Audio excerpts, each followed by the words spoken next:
Hello, everyone. Welcome to our Monday business class. We are excited for this new year and all the stuff we've been having going on so far in January. My name is Lynn Pelzer. I'm the COO at FemCity.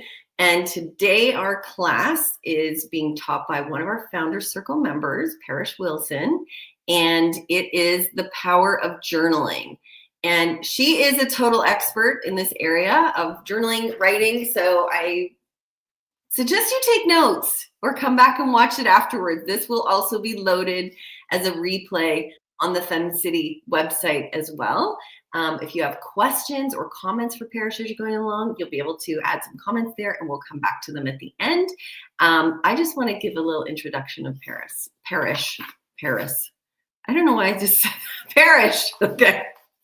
So Parrish Wilson weaves together the worlds of psychology, creativity, and spirituality to craft introspective and transformative therapeutic writing experiences.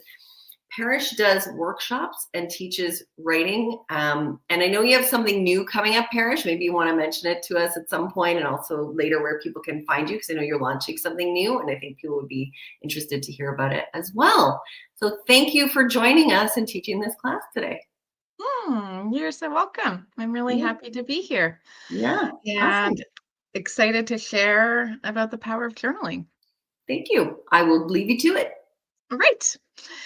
So, lovely FemCity folks and all those watching. Yeah, today we are going to explore the power of journaling. So, I appreciate Lynn's little intro, and I'm going to give you just a little bit more on me. So, I've been writing throughout my life to process, express, and release what was going on for me. I didn't realize that I was doing something so special. And I'm so grateful that that became a habit when I was quite young and has continued. So from there, I've been helping women write since 2013, primarily through writing workshops, but also through one-on-one support. I have a master's in counseling and spirituality, where my research explored specifically how autobiographical writing can be used to heal trauma. And I also have a graduate certificate in creative writing. I've got a couple of essays published in some anthologies, and am currently writing a funny feminist dating memoir, which lights me up every time I write it. So that's a bit about me and the background that led us here to this moment today. With the big question, does journaling really make you feel better? And do we understand why? Interestingly, we've known, yes, it does help you feel better and why since the 80s. So, this study that I have posted here, Confronting a Traumatic Event Toward an Understanding of Inhibition and Disease, by James Pennebaker and Sandra Beal in 1986. And what they found is so cool. What they found is that writing the facts of a traumatic experience, as well as your thoughts and your feelings about it, leads to a measurable decrease in not just your emotional distress, but also in your physical distress. Like your heart goes a little slower, the tension releases from your body. These are real measurable uh, results of taking the time for this type of writing. So, and now Pennebaker specifically, he has repeated that study numerous times throughout the last many decades, and that developed for him into he calls it expressive writing, and expressive writing is specifically that the facts, your thoughts, and your feelings, and combining all three of those. They were able to identify, like, yeah, there's some improvement if you only write your thoughts and feelings, and there's some improvement if you only write the facts. But if you actually write all of that together, that's where we find a statistically significant improvement in our well-being. And he theorized, and this is really interesting, particularly when we start to think about things like chronic illness and trauma. He theorized that what was happening there was that when somebody experiences something difficult, they often don't talk about it. And sometimes with trauma, the person may even be told not to talk about it, even possibly threatened. Um, so, what Pennebaker believed was that the individual puts in a whole bunch of effort to inhibit sharing their experience, to inhibit their difficult emotions. A lot of effort is being made to basically suppress that experience. So when it then gets written about, that inhibition is no longer there. And the relief of that inhibition on the body is what he's theorizing is creating, particularly that physical stress improvement. So we can understand then why writing in this way across our lifetime could be really beneficial towards our overall emotional health as well as our overall physical health. So expressive writing. This is the term that Pennebaker coined, and we see expressive writing show up in lots of different ways. It shows up in journaling, like what we're talking about today.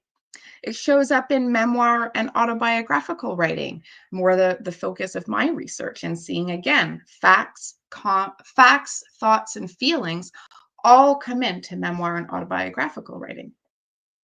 But creative writing offers this as well, right? Some people choose to write out difficult events as fiction because it's easier to just have a little space, but they still get that same relief. So if you're showing up to your journal on a regular basis and you are, putting in there the stuff that's weighing you down, it actually weighs you down less. I from a more creative or even spiritual perspective, I always feel like the page is willing to hold for us what may be too heavy for us to hold on our own. And we can trust the page, we can trust our words, and we can be there in that relationship with our journal and have incredible growth in our well-being. But, and they did find this in the study, sometimes we feel worse before we feel better. And I know many people have shared this with me over many years of saying, like, well, when I journal, I kind of just end up feeling worse than I did before. This is something we have to pay attention to. So in their study, they found that yes, this negative emotion was there at first because the person's just confronted all this material, but that by the next day or even an hour or so after they've done this writing, they see that release happen.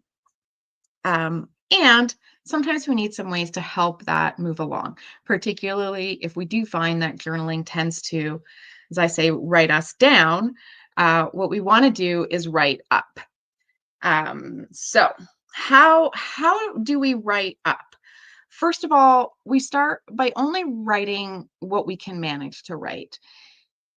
And this is important. In their study and in their follow-up studies, people are writing about a difficult experience. They're not writing about the worst thing that's ever happened in their lives. And we do need to take note of that, right? We don't want to just start to dump all of our trauma on the page and dive in and get stuck in it without any support. That's not a very safe choice for us. But we can talk about the smaller things, write about the smaller things, and see how they can unravel for us. We can also pay particular attention to redemptive sequences. So Dan Adams is one of the researchers, and he works a lot around our identity as a human develops based on our stories across our lifetime. So we sort of have this identity narration in a way. And if we can choose to pay attention to the times that we overcame, or the times that, something was really hard, but we're proud of how we dealt with it, if we can find that redemption and focus in on those points, that can really strengthen ourselves quite a bit. So one of the exercises that I did in my New Year's Eve workshop this year was I had everybody just like write down all the stuff they'd done over the year, like what happened in the year, right? Good, bad, doesn't matter. Write it all down. And then I asked those people to look at everything that they had written down. And some stuff would be really hard. Maybe it's a really hard year for some people. Even in those hardest moments, what were the values that were leading you through those? So, for instance, I have a client who does a lot of caretaking for her mother. And so my client's often very worn out, very tired, frustrated, stressed. She's got kids, she's got a mom to take care of. It's really tough, right? But when she pays attention to the values, that she values family, she values community, she values love, then she knows, hey, even though this year is super hard, I'm doing it the way I want to do it. I'm doing it the way that's right with my heart. Um, so this is where we need, sometimes when we just sort of surface level look at what's going on in our journal, it can look a little bit difficult, but we look underneath that and like, well, where am I overcoming? Where am I leading with my heart, even when it's not easy? And then sometimes we want to destroy something that we wrote, right? Sometimes we write something and we can do this purposefully, right?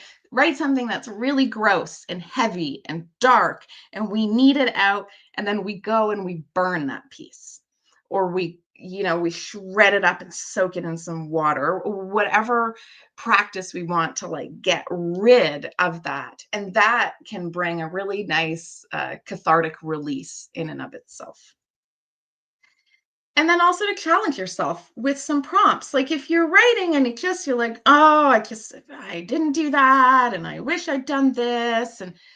And then you can challenge yourself and say, well, I know I did my best because I know I did my best because that doesn't mean your best was awesome that day. It doesn't mean that you figured the thing out or anything like that, right? But just knowing that you did your best. So I always challenge people to write, to notice, to notice what they are doing. And of course, to get support. Sometimes we need support. So folks often work with me to write out, more when they want to dig into that trauma work and they want to write out something that's really challenging and they need support to do that. And that is a-okay. Oh, I see Lynn's comment. Yeah, yeah, it is fun. It's fun to do some burning sometimes, right? And to really feel that energetic release. It's very powerful. Yeah, it of course. Yeah, it helps. It's beautiful. And some people, they even kind of develop a bit of a ritual around that. They might once a month sort of write all the negative stuff down and then burn it. You can see, what works for you. And what I really like, and sort of some of what we were touching on in that last slide, and then what we're going to do today, because we're going to do some writing in just a few minutes here, is that when we journal, we do focus on solutions and strengths. So we focus on things, as I mentioned, on values, on redemptive sequences, on realizing that even though it didn't all work out the way we wanted to, what can we be proud of in that situation? So this type of journaling can be good for quick pick-me-ups. Like even if you're you don't have time to really dive into your journal and you just want to like be reminded of your own awesomeness, and you can make a list of like, hey, 5 ways I helped people I love last week, or 5 ways I met my own needs last week and was really proud of myself, and things that show you like, oh, hey, I am showing up the way I want to show up. And this type of journaling, it does take less emotional energy because you're not diving into the stuff. You're really just staying in a sort of higher level. And maybe I don't really like that term. You're just staying in a bit of a lighter place where you're still doing some really important motivational journaling, but you're not doing that like digging into the heavy stuff journaling. So just recognizing that there's space for both. You don't have to dig deep down into the worst of it all the time.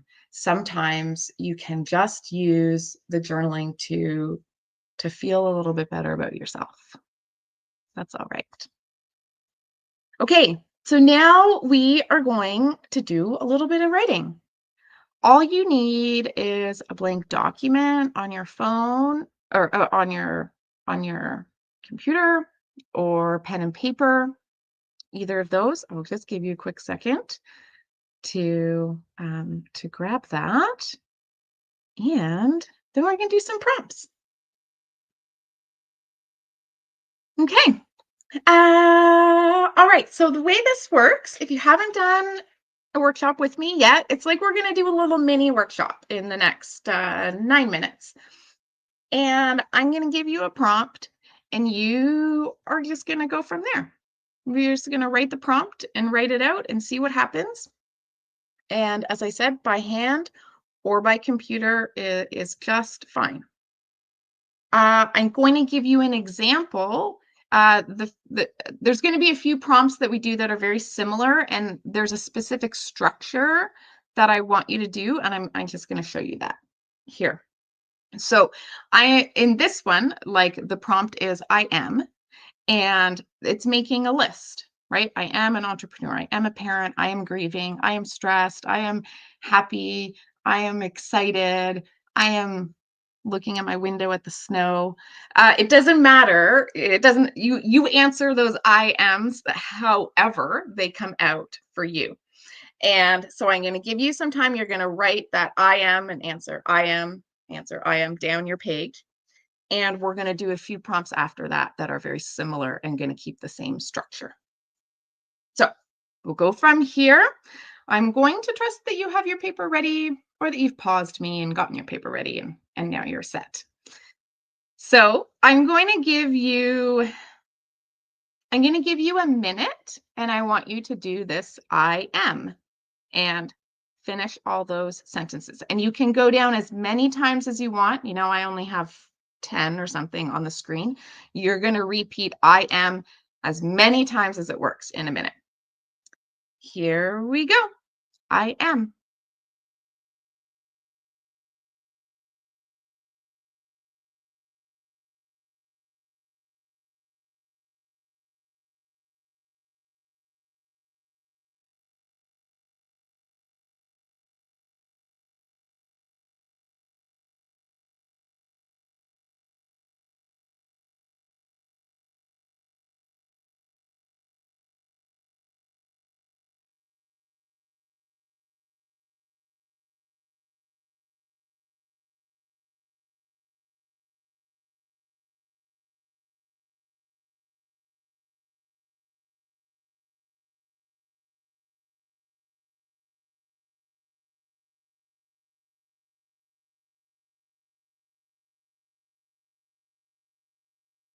Finishing your thought up there.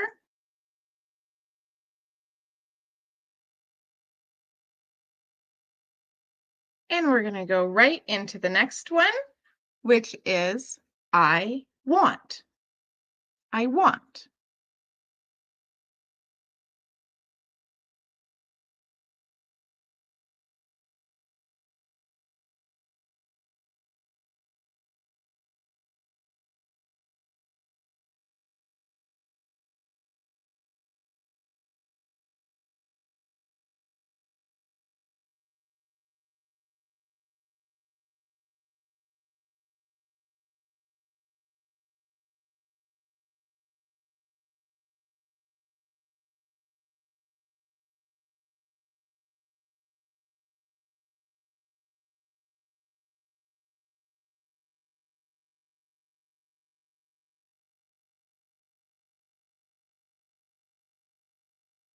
And finishing up your thought there.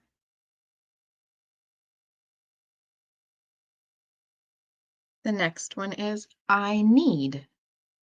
I need.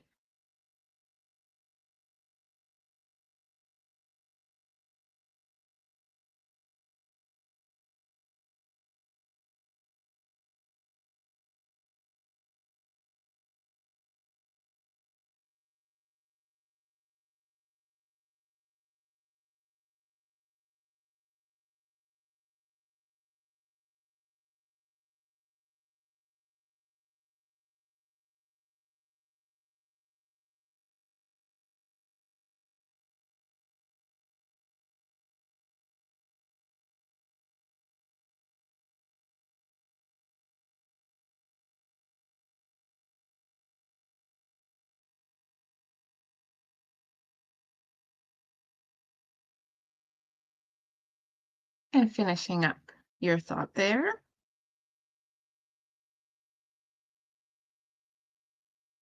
We're going to do one more of those, circling back to our first one. I am. Do that again. See what's changed. I am.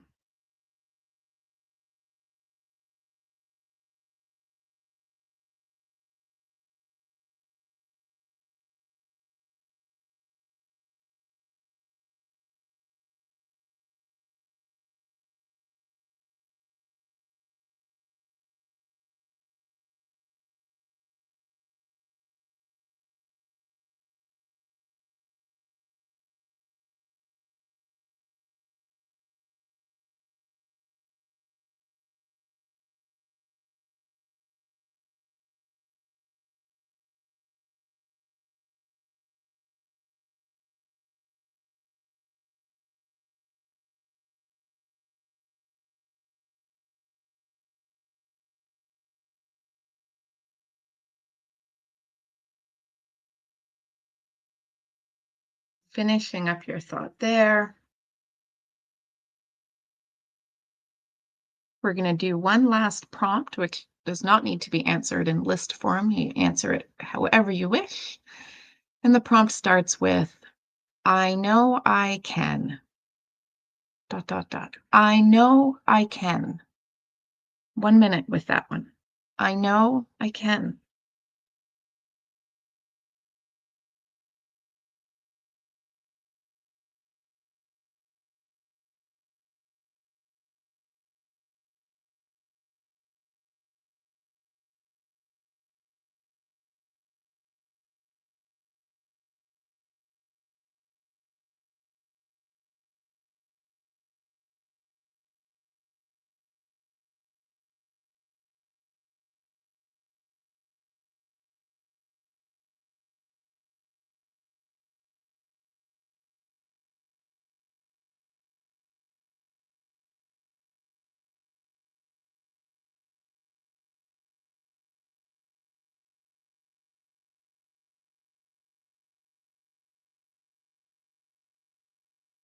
And finishing up your thought there.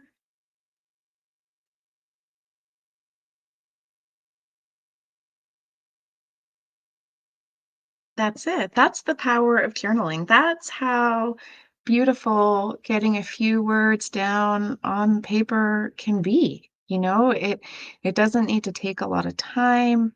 It doesn't need to be complicated.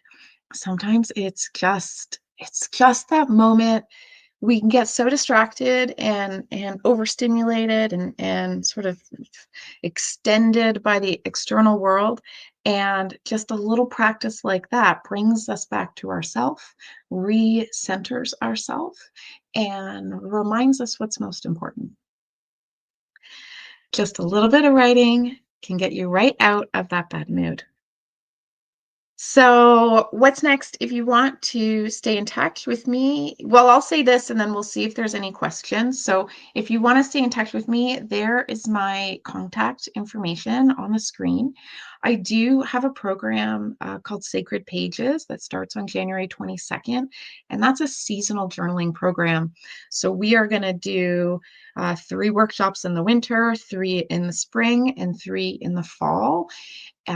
It'll be like this in hour long form, And it's the way that you get to like stay connected throughout the year to what is most important to you, to that which you value, to make sure you stay aligned with yourself through the year. It's easy to get distracted, so that's why it happens 3 times in the year.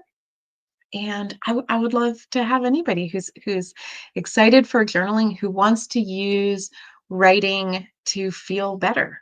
The point of the program is not writing your best writing. It's using the words to tend and soothe your soul. So that's me.